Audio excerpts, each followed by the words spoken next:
My experience with dance in Portland started basically at Portland State University, because I moved here to go to school.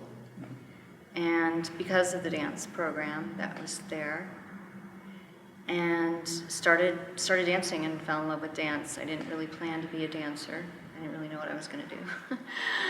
But I knew I was interested in dance. That's why I wanted to make sure there was a program for that. And so I started dancing and, kind of fell in love with it and started really diving in.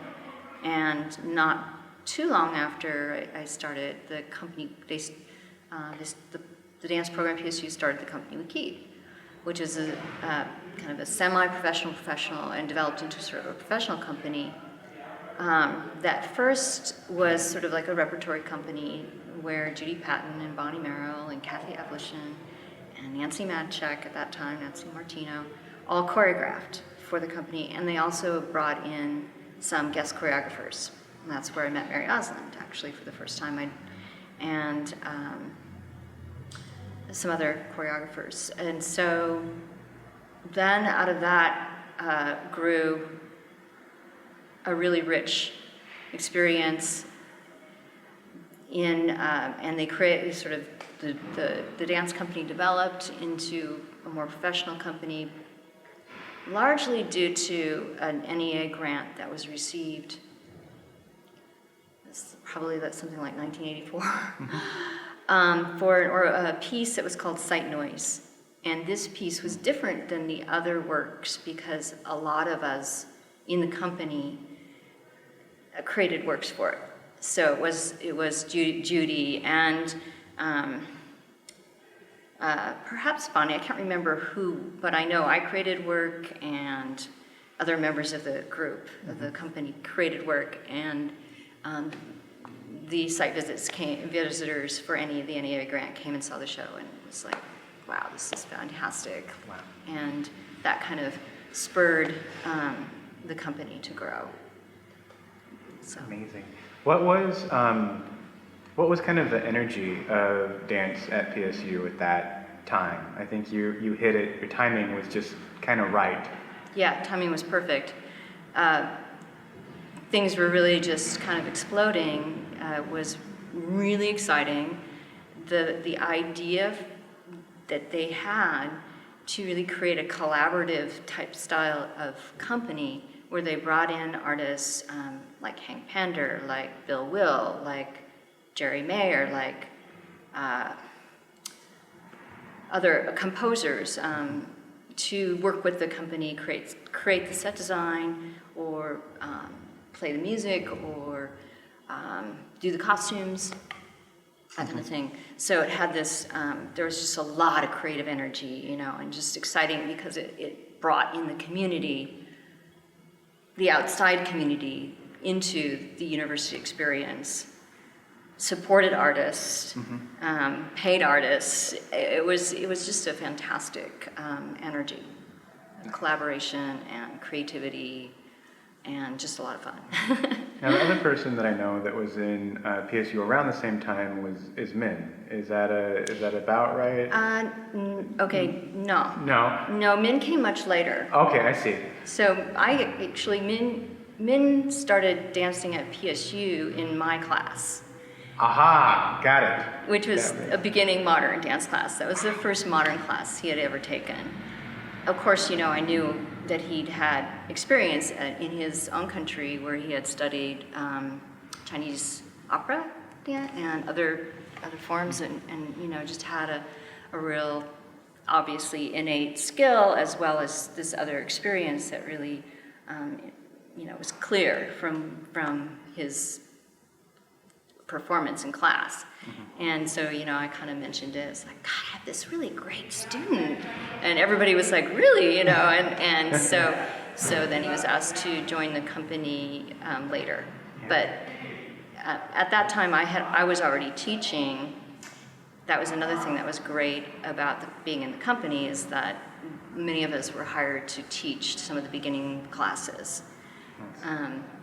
So that we could enhance our experience as well as our income and remain company members. That makes sense. So all during the time that PSU had the dance major program, you became a student, company member, and teacher.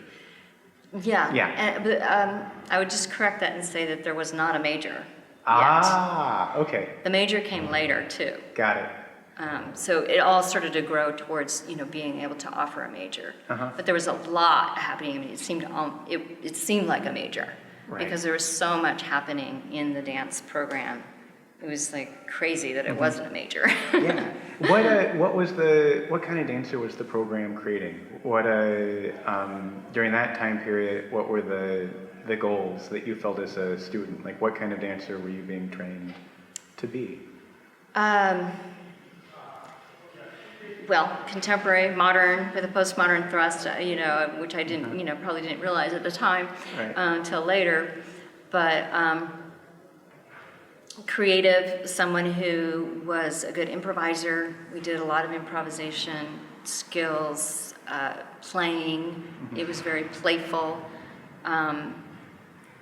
It was an environment for really just kind of finding the best in people. Yeah.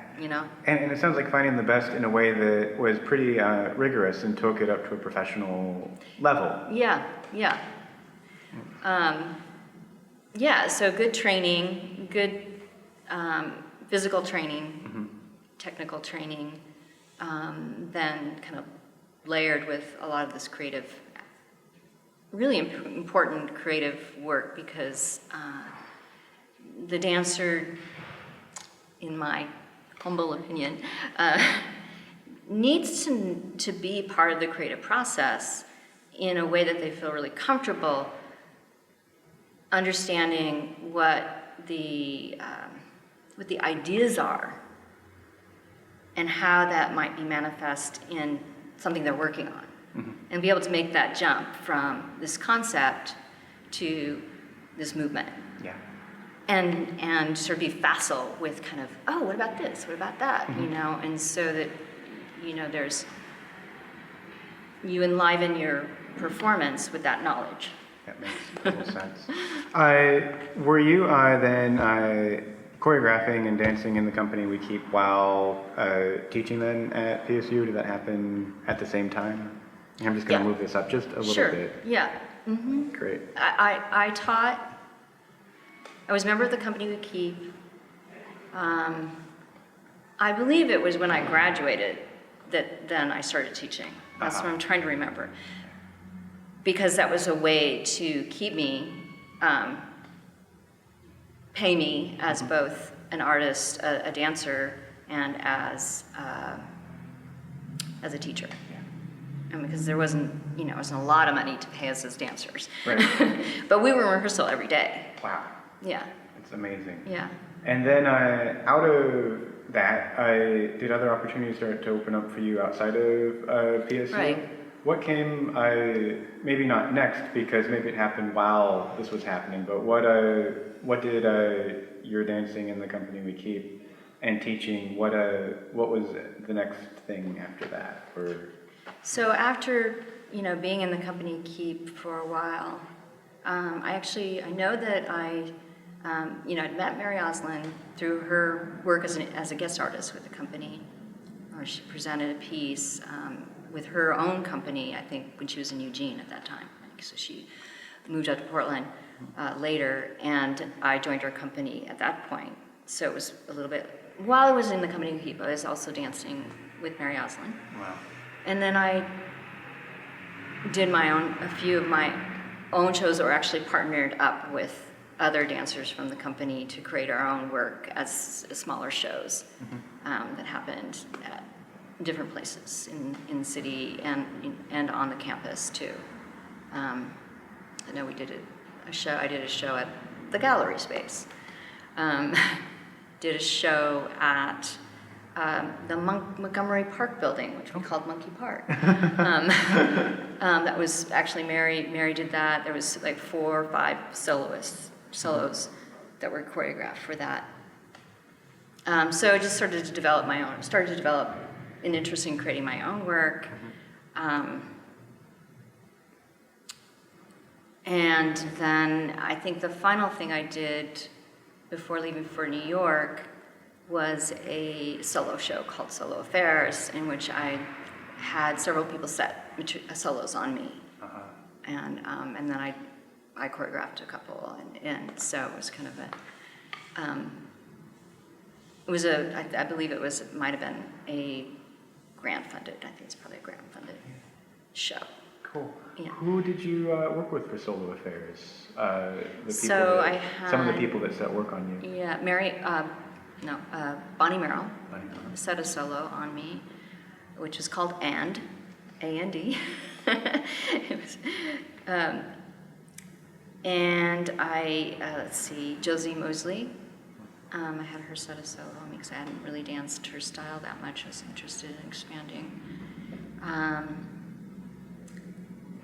My sister, I asked my sister, twin sister, who sent me a solo via video. Oh, wow. Cool. This is Sandy. Which I learned, and then she came, and I was like, oh, that's not at all what I thought that was. Video can be deceiving, like in space, like where you are. It's really interesting. Let's see, I did a solo of my own, and I choreographed a duet. Actually, the final thing was a duet. So it was,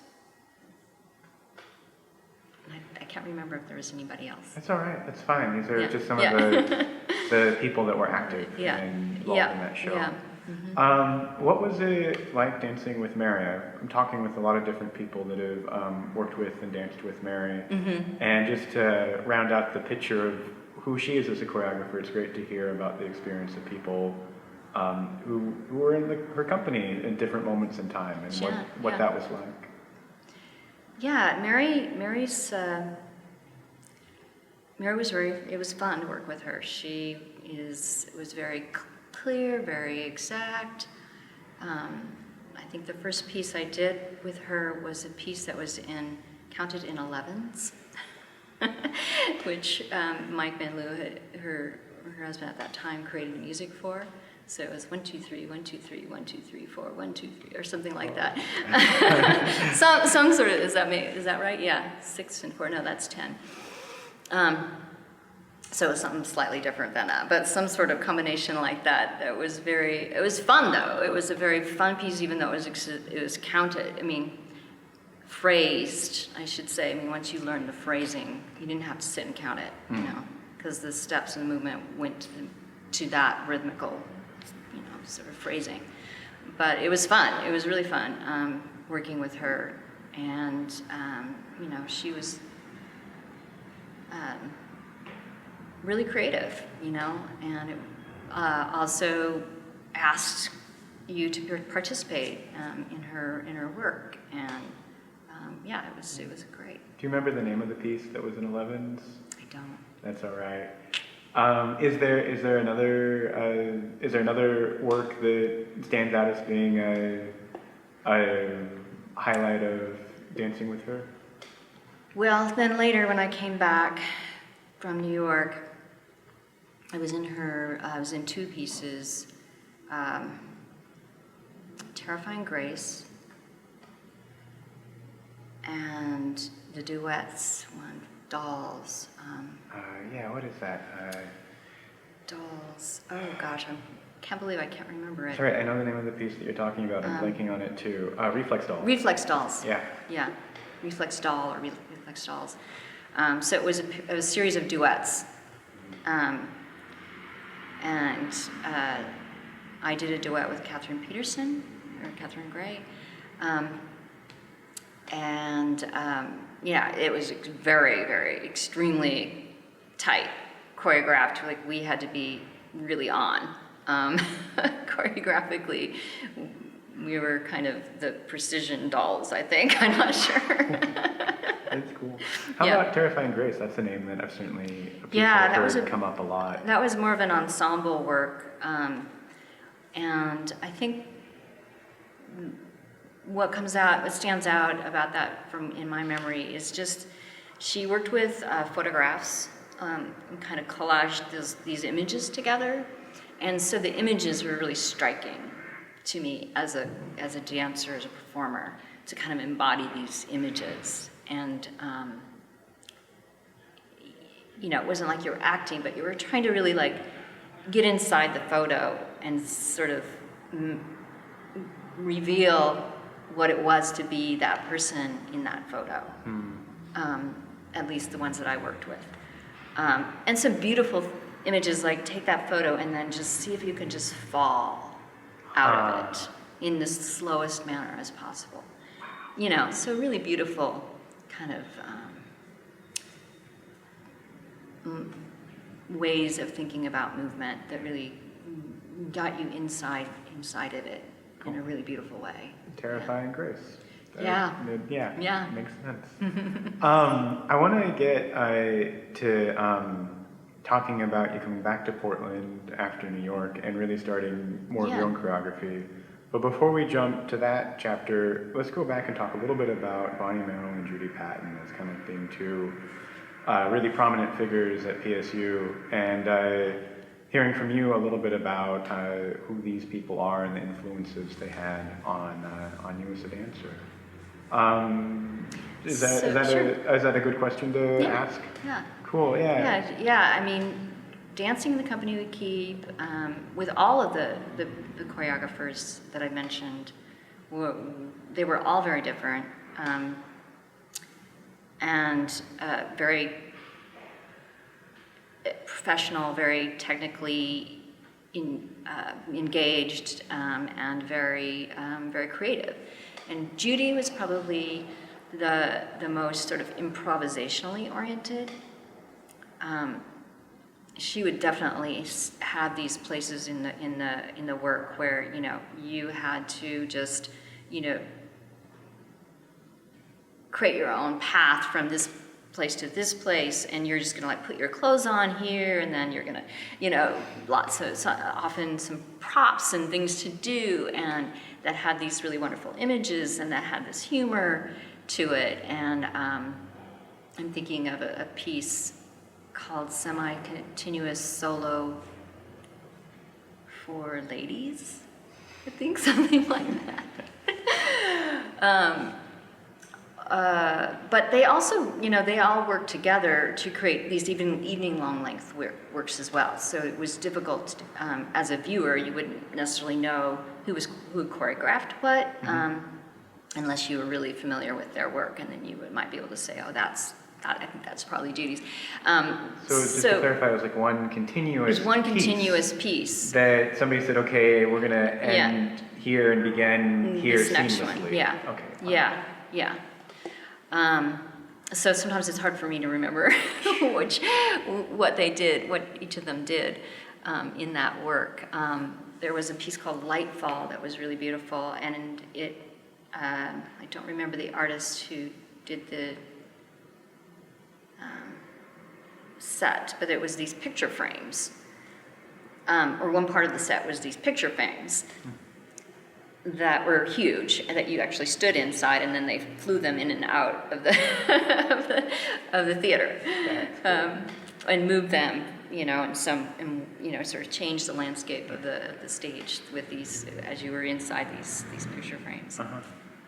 And Bonnie Merrill was her work often was very musical, and she really studied the music and really thought about how the piece worked with the music. I will never forget the piece that she choreographed. I'm sorry I don't remember the name of it, but it was to a Shostakovich piece, which I will never forget, because every time I hear it, I'm like, oh my God, that's the piece. And because it was so challenging musically. I mean, Shostakovich is a sophisticated composer in the first place. So the work was very, very counted and very much with the music in this really interesting way. It wasn't like telling a visualization of the music necessarily, but it really used the music to and the music is very kind of strong and and so it had this real power to it. Wow. And I know that I had a very challenging part to come in and do this very specific rhythmical step, some sort of bop, bop, bop, bop, bop. And it had to be like perfect. And she was like, you didn't get that right. You didn't get that right. I know. So it was a challenge for me and it really built my skills in terms of music and rhythm and how to like really, really be on. Because I thought I was on, but she was like, no, you're not quite. Like, okay. Wow. Yeah. So there was a definite rigor there. She was very rigorous about it. Yeah. Were Bonnie and Judy kind of the ones steering the program at the time, or were there other people that were really influential? Nancy was always the head of the department. Got it. So she was kind of I think they were all, kind of leaders in this department. They worked very well together. They really had a cohesiveness. All of them, all four of them, including Kathy Evelyn, whose work was kind of off in this more sort of blues. It started in blues jazz. And then she studied in Brazil, and she studied in Cuba, and she went there and she came back. She was really involved in all of that. Wow. And in that style of dance, in Brazilian,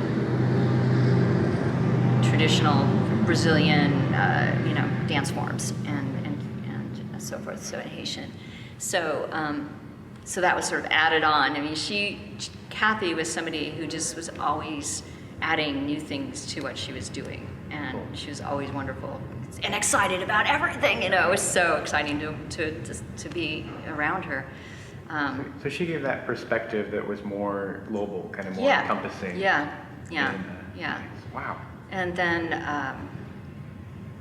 Nancy was, she came from ballet, and so she added that realm. That makes sense. To the picture.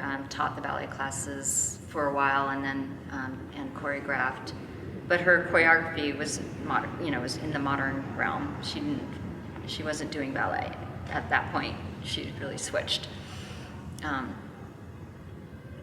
to her, But I think she ended up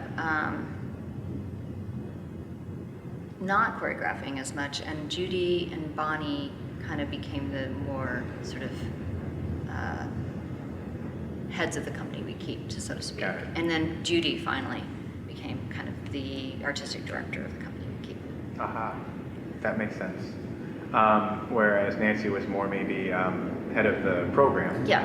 And working with the administrations of the school. So Nancy was the head of the program, and Judy and Bonnie were more head of the company. And but in addition to the company we keep was the Portland Contemporary Dance season, which Nancy was instrumental in sort of finding funding for and really organizing and finding artists and bringing them to the program. And I was involved in looking at tapes and deciding who they would bring for the because at that point it was look at videotapes and like here's some people that she thought would be interesting to bring, and so we'd all sit around and look at them and discuss what would be a good curatorial season. That's great. So really all the faculty together, kind of, nobody was like, oh, you're not important enough to be in this decision. Everybody was included to look at it. That's great. Yeah, everybody was included. I mean, Nancy probably made the final decision, but it was sort of, we all had a say in like, well, what would be, and I think, to their credit, they were interested in not just their perspective, but like the younger dancers coming in and what their perspective, who do you think is exciting? Cool. And so, people like Mark Morris, when he first started even, Stephen Petronio, Maggie Moran, those just pop out of my mind, came as part of the company as part of the contemporary dance season. And was kind of brilliant is that what they did was always place the company we keep within the season. So we had a place within this broader sort of view of what dance was going on in the world, kind of, not internationally. I mean, at least at least in Europe. Right. And Canada. Which is brilliant to have a spot for your own company in like kind of this frame that's being promoted and has followers and subscribers. Right. Yeah. That's very cool. Yeah. Let's jump back so you left Portland for a period of time to go to New York, and then you came back, and what was your re-entry into dance in Portland? So I came back in late 1996, and from New York, where I had been doing my master's degree and my work in my certification in Laban Movement Analysis and dancing there and so forth. So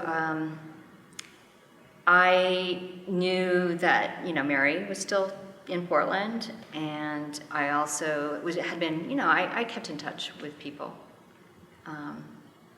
And I knew they had started Conduit, which they started in 1995. So I knew that was going on, and I really wanted to be part of it. Because I knew them. They were colleagues of mine, Keith, Linda, Mary. They were all colleagues of mine from before.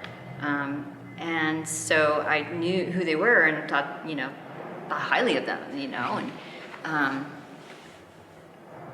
really was, excited about all the work that I had done in New York, and I really wanted to find a place to be able to continue my own work, like really grow my own work, which I felt I couldn't do very easily in New York, and to teach, because I had a lot that I wanted to share. And so I immediately got in touch with Mary. I think was the first person I got in touch with about that, and she was extremely supportive. And I think the group was as a whole was somewhat hesitant because there were 5 of them, and so there were 5 of them, and they were concerned that there wasn't going to be enough space, like literally time, in the studio to share with another person. So they were just concerned about everybody getting what they needed, because the point of Conduit was to come together to share resources and support one another in their work, like to have an atmosphere where people were working on their own work, but had this sort of environment that was supportive of that, and and to be able to teach and so forth. So, so there was concern. So there was sort of a discussion about whether or not they could actually bring on a 6th quote core artist or a member of that kind of collective, because we all kind of put money into the pot and then taught to help offset the cost of that monthly amount. And so so I said I really want to do it, and we had a meeting and we talked about it, and the consensus was okay that we think we can do it, but will you be the manager? And I was like, sure, I can do that, but I don't really know what you guys, you've been doing it for a year. I don't really, I'm stepping in don't know how you've been doing things and how you've been running things, so I'm gonna need some help on that. I mean, I can do it, but I don't want to step on anybody's toes, and I don't want to make, reinvent the wheels of the systems, anything that you've set up. So I said, I'll do it, but we have to meet regularly, so I know that I'm doing what you want me to do. Otherwise, working in a void. I don't really know how to do this. How did that go? Well, I think there was some resistance to that because it kind of added a little administrative layer onto what they had originally planned. But I think it also brought out some ways that we could actually work together more, like collectively having our classes listed together. Instead of just each of us try to do our own thing and try to get students to come, or things like that sort of started to develop. And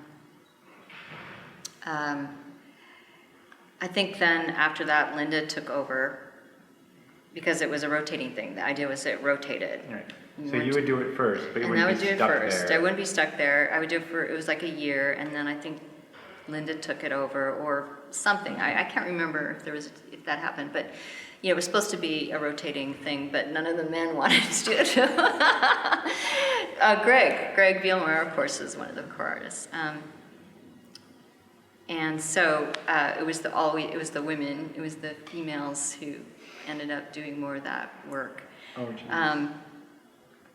And then things, in the development of that, then things started to, people were making changes, Michael wanted to go to school, so he was going to be leaving, and Keith had something going on, so more other things going on, so he wasn't sure if he wanted to continue, he wasn't sure how it was going to work, if he had time to continue.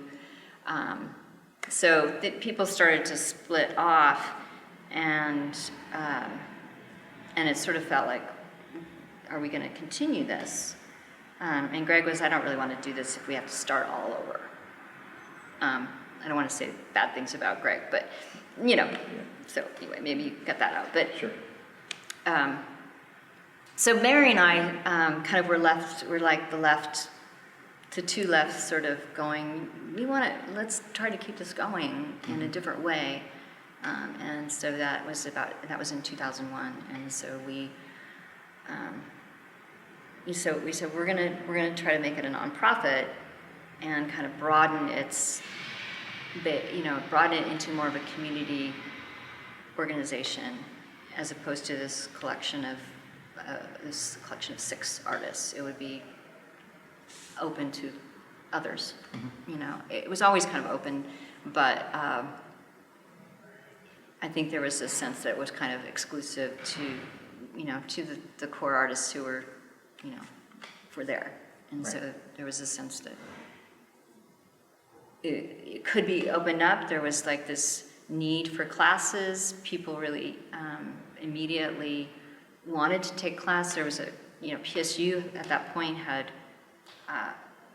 been cut. The dance program had been cut. There was kind of this dearth of places for contemporary, for modern dance in the city, and so Conduit filled that void pretty quickly, and people kind of,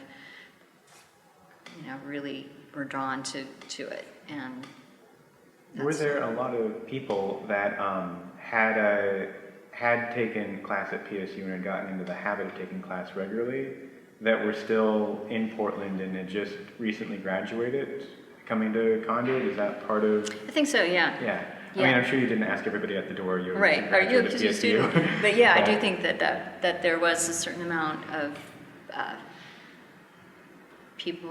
traffic kind of from people coming from the university, but also other studios, that had, I think there was another studio that had closed down that time. I'm forgetting the name, which I should know.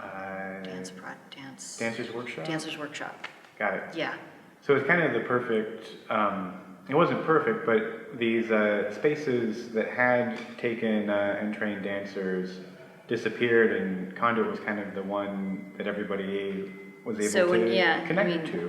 When Linda and Mary held a workshop in the space below, in the Adriana Ballroom, they just happened to notice that the studio upstairs was for rent. And that was, oh my gosh, it's perfect. We need it, the city, we need it. Everybody needs a place. There's no place. So they grabbed it, it was their brilliance. Yeah, totally. If Conduit hadn't been in existence when you were done with school in New York, is it possible that you could have ended up in a different city? Was Conduit kind of the decisive factor that brought you back to Portland? Yeah, I think I could say that. Conduit was a little bit of this decisive factor. I knew people here, so that was, and I knew that there was a healthy, creative spirit and artists here that were working, so that was a plus. But yeah, if it hadn't been that Conduit was here and really kind of starting something new and interesting, it might not have ended up here. Yeah, I think that's probably true. Cool. Yeah. And then Conduit for you also became a space to create work. In addition to just taking on this responsibility of running it, you also got a lot of artistic benefit from it. What are some of the things that allowed you to do artistically? Being a part of Conduit really, became my artistic home. I was able to rehearse. I was able to teach. I learned a lot about running an arts organization. I was also, I was working part-time at a nonprofit that taught other nonprofits how to be nonprofits. So I learned a lot in that job that I could apply to running Conduit as a nonprofit, as a new nonprofit organization. The collegial atmosphere, just having other artists around you as you create your work and sharing kind of that excitement and just learning from each other. That's kind of what Conduit is about and continues to be about, hopefully will continue to be about, and is that having that sense that there's a community, that there is support through that, and a real vibe for making your own work, and just getting to it. And when did you start your own company? Did that start kind of like with pickup companies, or was there a moment when you just came back and you're like, all right, it's Tere Mathern Dance, let's go? No, okay, so I just, when I came back from New York, I first sort of got myself a little acclimated. I got myself a little acclimated and, became part of Conduit. I can't really remember exactly the time, but the first thing I did was to kind of recreate a production that I had done in New York, a piece I had done in New York on people here. And so I just, asked some people that were dancers that I saw that were maybe took my class, I honestly can't remember, to be in that production at Conduit. So it was more of the style of, bringing some people together, working with them, seeing how that goes, and then the next time it might have been a little bit different, and then in over a few years, it started to gel, and that there was this group that I was continuing to work with. Min became part of that, and I became part of his company, and so we had this exchange going on there until that sort of became too much for both of us. But so I kind of added, and then there became this core group, and at that point I think it was like, well, hey, this is kind of a company that I'd like to keep together, and so that's when that happened, and that was probably not too far from 2001 when that shift happened with Conduit as a nonprofit. That makes sense. Yeah. What are some of the highlights looking back, like pieces that stand out to you, or that just moments of your work that come to mind that you'd like to describe a little bit?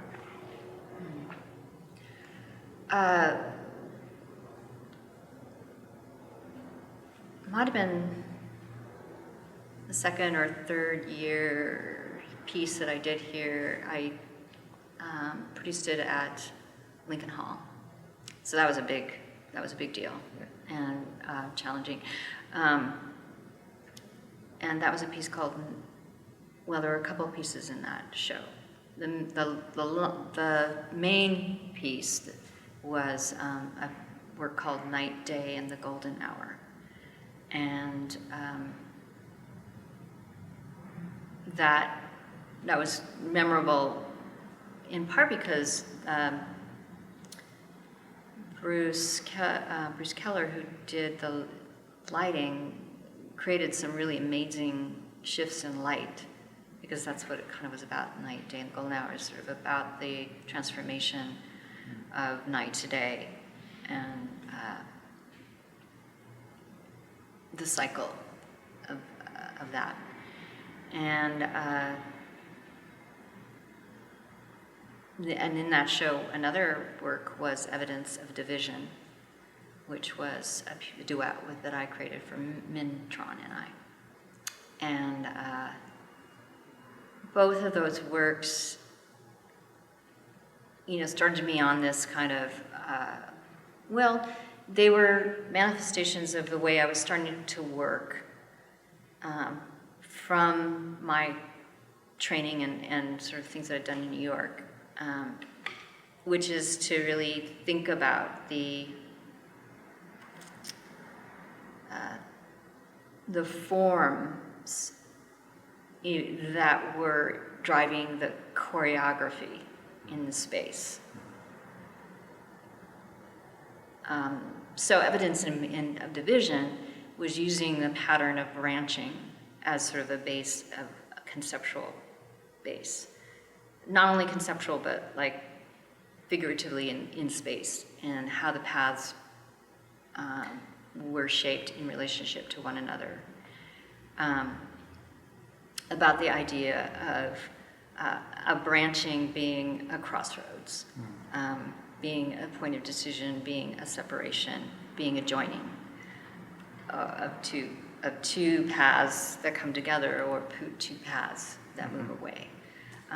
Just kind of the metaphor of that. Sure, like our pathways in life. Yeah. How we come together and separate and come together again. Yeah, and that pattern is seen, as a major pattern in natural forms, not only in trees, but in cracks, in the way ice cracks, the way rivers flow. There's this major pattern of branching that occurs in our veins. Just in general, this is a major pattern in nature. So it has these metaphors that apply to how we think about life. Wow. Evidence of Division. Evidence of Division. That makes sense. Very cool. What was a highlight of working with Min in the time that you danced in his company? What was that like? Well, the highlight of working with Min was that it was just so easy for us to dance together. I think our body types were very similar. I had kind of trained him, not that he danced like me particularly. I don't know how to talk about that, but I trained him as a beginner we had danced together as he was learning to dance this Western modern dance form. And so we just really had an incredible sense of timing and could read each other. Very intuitively. There was just not a lot of thought in having to work out how this unison works. It was just it was just easy. And I think that's what people saw when they saw us perform. It was just, how are you guys so together? And so there's something about how we worked together that was really had this incredible synchrony. Was there a particular work of his that stands out in your memory? Well, of course, the work that stands out was the work that we did that we toured and was made. Oh gosh. What's the name of it?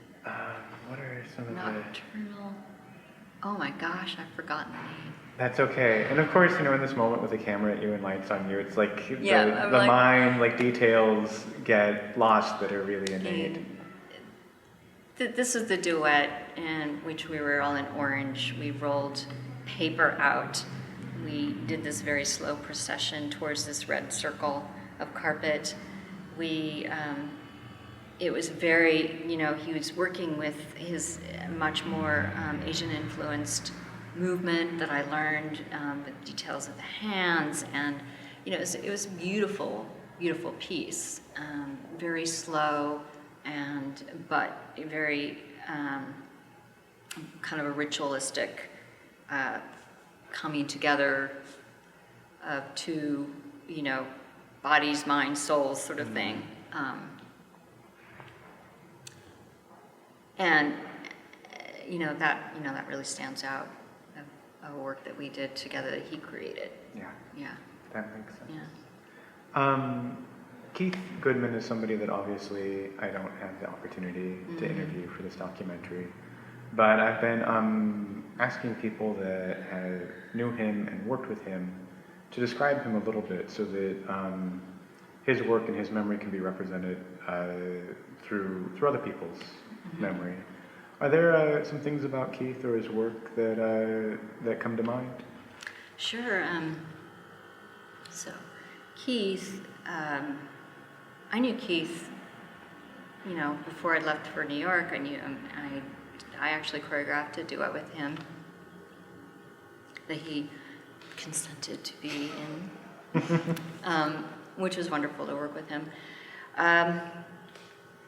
He was a very charismatic, soft but powerful person as a performer.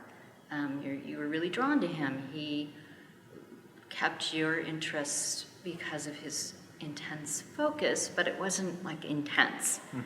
It was just really there and really present and alive.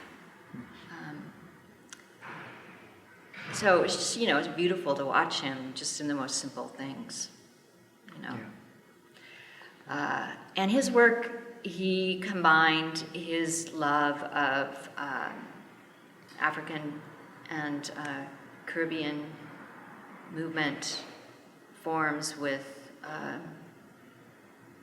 using a lot of times myth and, myths from myth or how would I say that? He drew on like different icons, and he drew on traditions and gods and stories of these traditions, and combined them with his modern sort of sensibility. He had worked with Liz Lerman in DC, I believe it was in DC. He'd worked with Liz Lerman, and that was, I know, a big influence on him.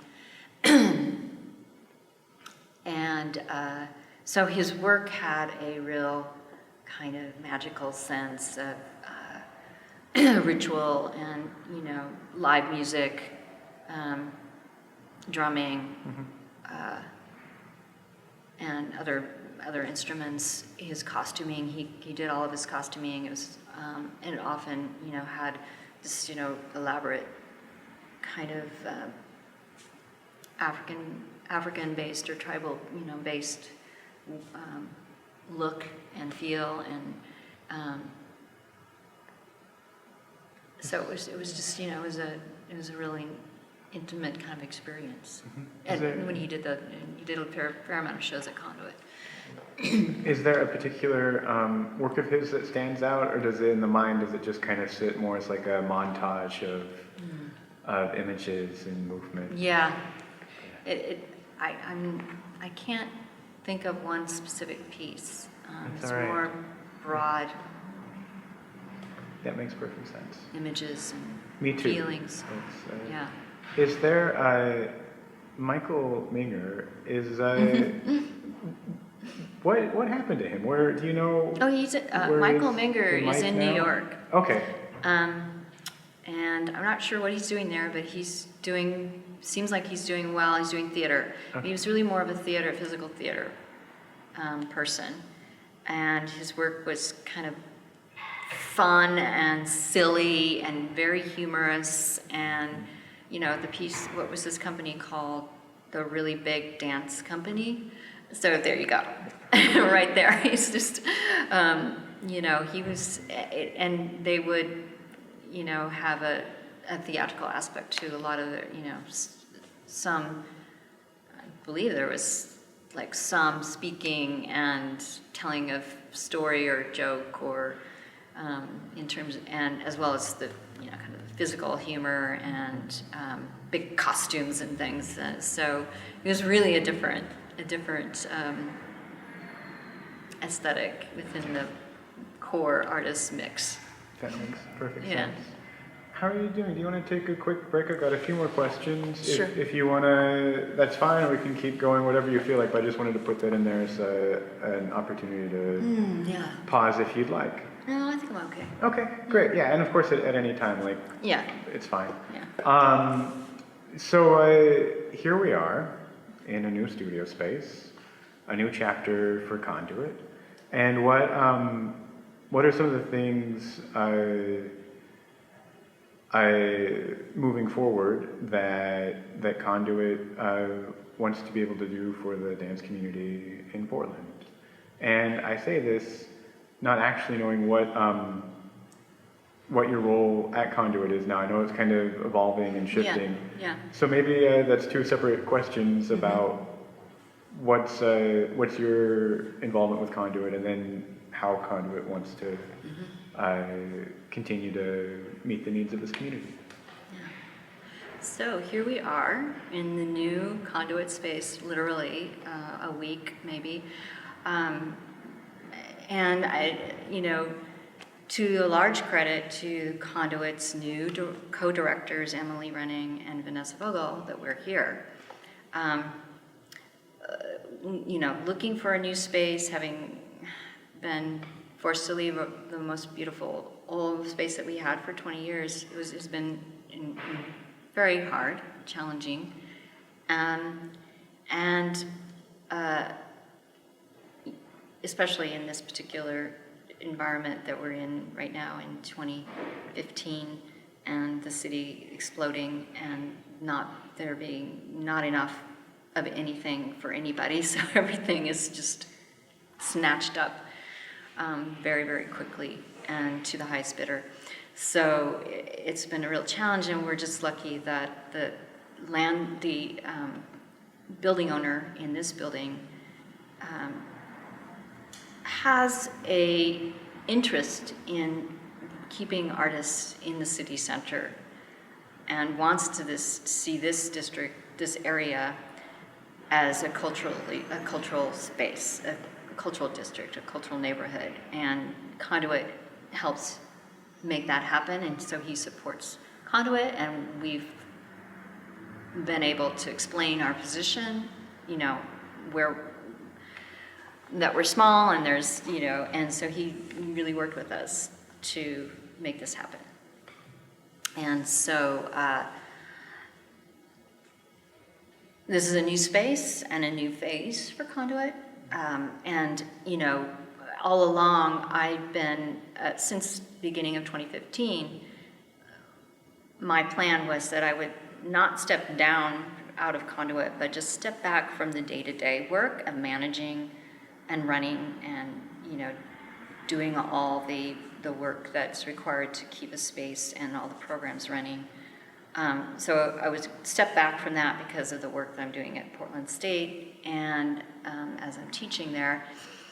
But stay on kind of to provide continuity, to be sort of an overseer to help new people know what we've done before and how we've done it and how it might change, just to have that sense of its history and it's how I manage in my work as the director over the last several years to think about the mission of Conduit and manifesting that and keeping things in balance and all that. Mm-hmm. And so that's the role that we're trying to, kind of work together so that, Vanessa and Emily will, take on the charge of running the organization.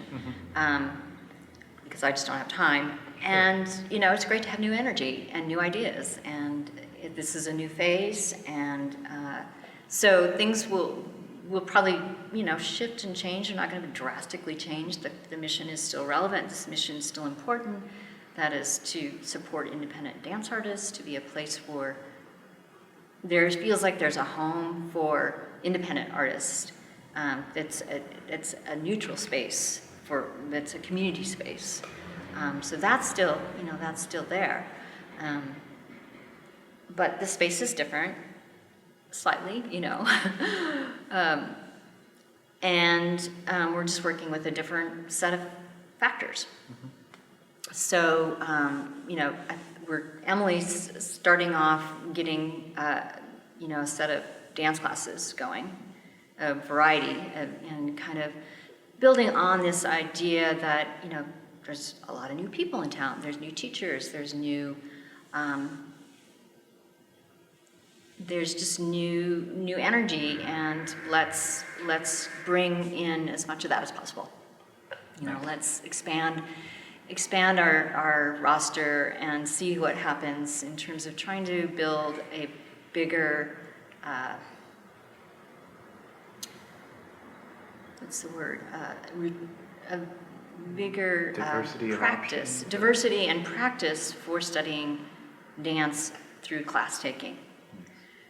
Which I think is challenging in the city right now.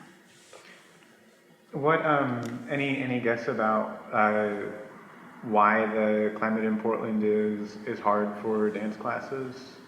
I think that's across the board thing, and it's interesting to see at different moments, like when in 95, 99, 2001, mm-hmm. like that was a really great climate in Portland for taking class. Yeah, there was a lot of people taking classes. And so I'm curious a little bit, like what's changed in your perspective, in your observation about just the climate of class taking in Portland?